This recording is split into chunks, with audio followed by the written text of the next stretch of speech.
Soji akan membantu Anda mencari orang-orang yang hilang dalam hidup Anda. Petunjuk-petunjuk akan kami telusuri. Terkadang penolakan dalam pencarian itu sering terjadi.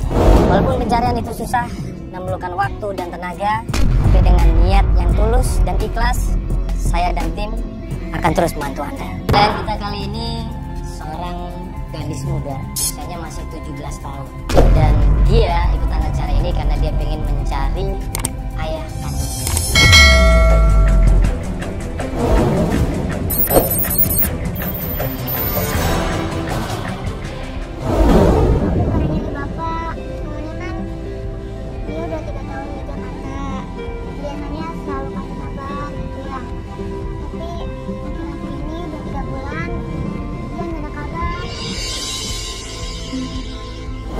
Semenjak ibunya meninggal dunia, ayahnya ini kembali ke Jakarta dan itu nggak pernah nengokin Imas lagi.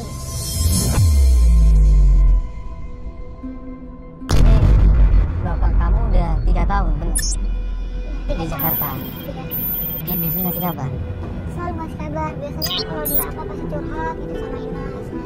Tapi udah 3 bulan ini sama sekali nggak ada kabar. 3 bulan? Iya. 3 bulan ini gak ada kabar sama sekali. Nah, selama 3 tahun ini terakhir ayah kamu hubungin kamu 3 bulan itu, dia ngomong apa terakhir? Sebelum dia gak ada kabar, ingat gak? Iya, dia bilang sih sekarang Bapak udah naik jabatan jadi manajer, katanya gitu.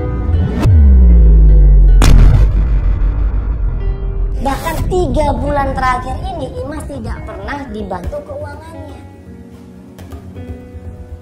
Masih SMA loh ini, baru lulus SMA, belum bisa mencari keuangan sendiri, belum mandiri, tapi ditinggal begitu saja.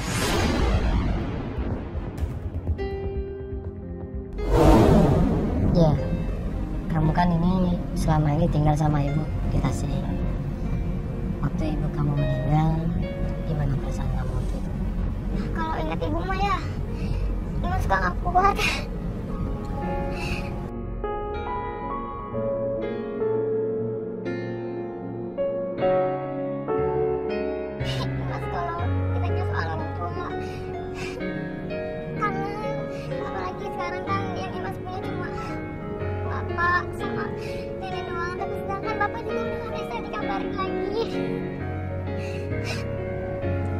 Udah kuat Imas kalau cerita kayak gitu. Apalagi kalau ingat ibu.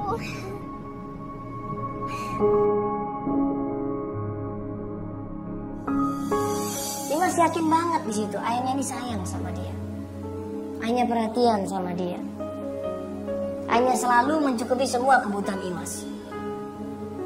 Nah, tapi kenapa seorang ayah di sini kok membiarkan anaknya tanpa ada kabar sama sekali? Ibu ngomong sesuatu nggak mungkin sama kamu sama bapak waktu sebelum meninggal? Imas sempat feeling aja kalau ibu maksudnya udah nggak bakal lama temuin Imas lagi. Ibu paling bilang ya Imas jaga baik-baik aja jadi Imas gitu. Ya kuat Imas ceritanya.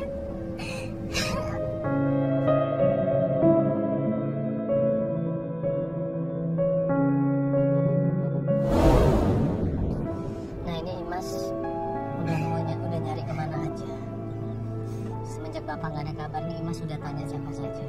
Ya, tanya orang-orang terdekat, tapi kan taunya juga Bapak cuma di Jakarta. Mereka juga kan nggak ada yang tinggal di Jakarta, Bapak kan dibawa sama Murti. Buat kerjanya Bapak, Imas sudah di sana? Bapak kerja di pabrik kayu itu loh Kak, yang buat kursi dari kayu, meja gitu. Tempatnya di mana? Pernah cerita? Di Bekasi. Ingat gak apa nama perusahaannya? PT Karya Mandiri kayaknya mah. Karya Mandiri Kak. Yakin Mandiri? Hanya berbekal nama PT Karya Mandiri yang bergerak di bidang Furniture. Akhirnya tim mencoba mencari informasi di daerah Bekasi.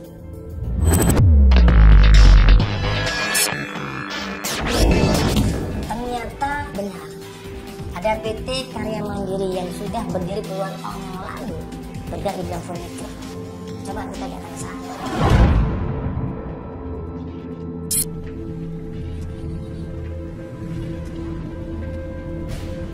Coba kita masuk aja Pak. Nah nanti kita nanya dulu sama satpam. Nanya sambil foto nih Pak. Di sini Pak. Ya. Siang Pak. Siang Pak. Saya mau nanya ini PT Karya Mandiri Pak. Ya, Karya Mandiri. Oh betul Pak ya? Bapak, ini ada apa nih kok? Banyak kamera-kamera sini Pak. Oh enggak, ini syuting saya aja sih Pak. Iya. Bapak ya, peraturan dari kantor kan tidak ada boleh kamera yang harus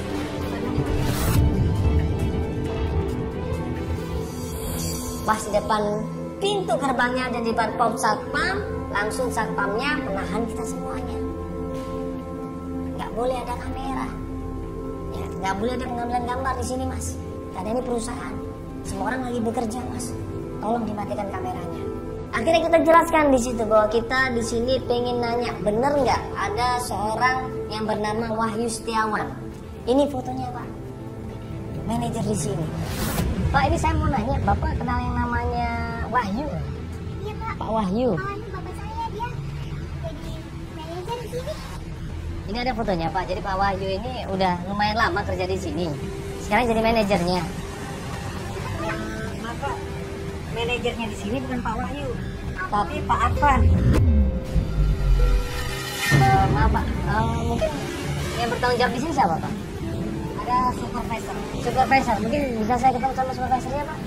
Sebentar Pak ya, saya cek dulu dalam ya. Iya. Tapi tolong kalau bisa kamera jangan meliput-liput sini ya Pak. Enggak Pak, ini cuma mengeliput ke saya aja. Tidak meliput ke kantor. Tidak ada masalah kan Pak? Sekalian izinin mungkin kalau boleh ngeliput ya kita akan ngeliput ke sana Pak.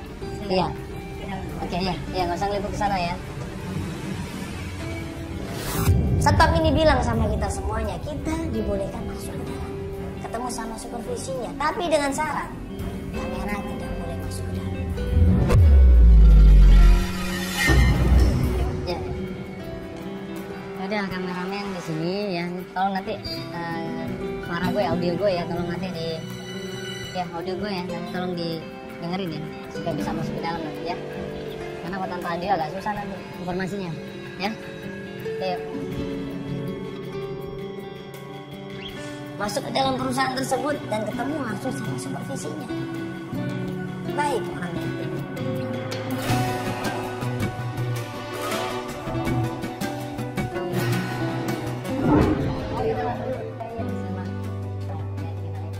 Jadi kita nggak boleh masuk, nanti kita nunggu di sini aja. Gimana Mas?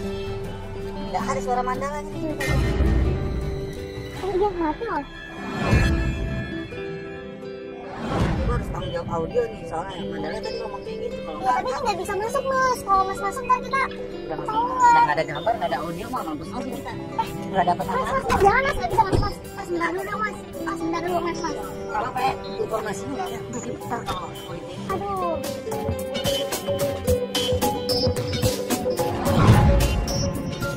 Iya Pak, jadi ini anaknya udah 3 bulan ini nggak dapat kabar sama ayahnya. Ayahnya bilang ayahnya tuh kerja di sini sebagai manajer namanya Pak Wahyu Setiawan. Ini PT Karya Mandiri. Betul. Betul Pak ya. Nanti bisa tolong dipanggilkan sama Pak Wahyu Setiawan.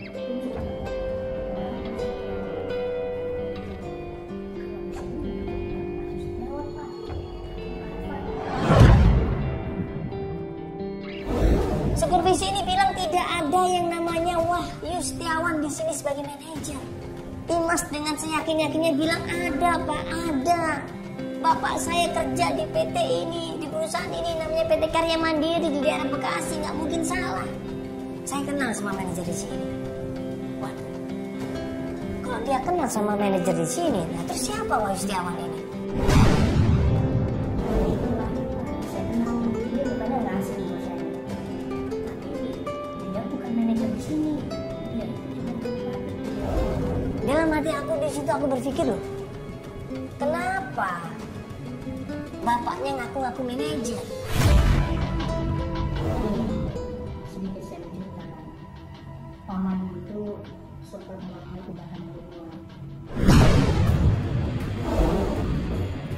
Peneliti supervisi ini cerita 1,5 tahun yang lalu Bapak Wahyu Setiawan ini ada masalah di perusahaan. Dia mengambil barang-barang milik perusahaan, alat-alat perusahaan diambil tanpa izin, tanpa diketahui orang alias mencuri.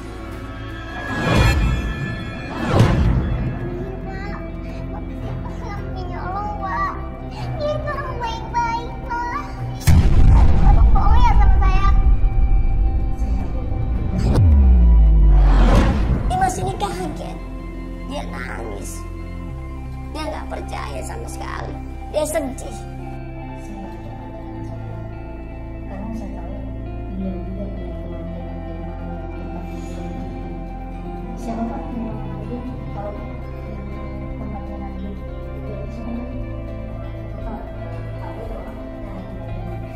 barang-barang yang diambil sama Wahyu Setiawan ini bukan barang-barang Tuhan, tapi barang-barang impor dari luar negeri yang diambil dan kemudian dijual ke penadah.